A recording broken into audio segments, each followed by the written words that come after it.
Scripture reading for today was given to us by the lectionary.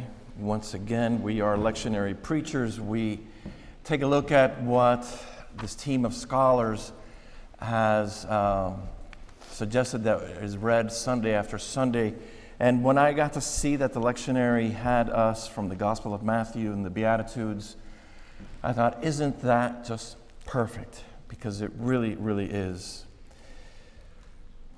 And so you'll find that this passage that we're going to read in a little bit to be very familiar. But there's, as you might know, a lot to unpack in the Beatitudes. More to unpack than any one sermon can provide. Which is why many churches, after some time, offer week-long classes on these.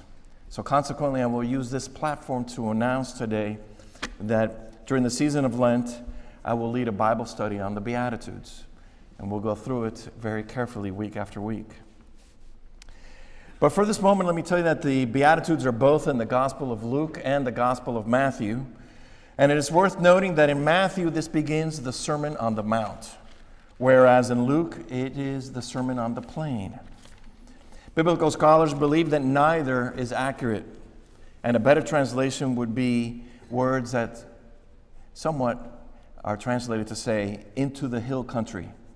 That is, the hills of Galilee, which is north of the lake that we call the Sea of Galilee. For those of you who are traveling with Keith this April, you might get a chance to visit the Church of the Beatitudes, which sits on a level place among the hills with a panoramic view of the Sea of Galilee. Personally, I've been there twice, and I have to tell you that it's quite a treat that you will enjoy. There's a lot much more to say about this passage, but for now, we're going to let it be. We'll leave it for the class that's coming on in Lent. And you are welcome to read along with me as it is printed in the program.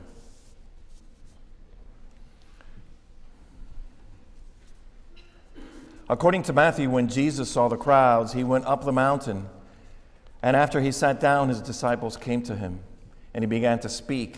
And he taught them by saying, "Blessed are the poor in spirit, for theirs is the kingdom of heaven. Blessed are those who mourn, for they will be comforted. Blessed are the meek, for they will inherit the earth. Blessed are those who hunger and thirst for righteousness, for they will be filled.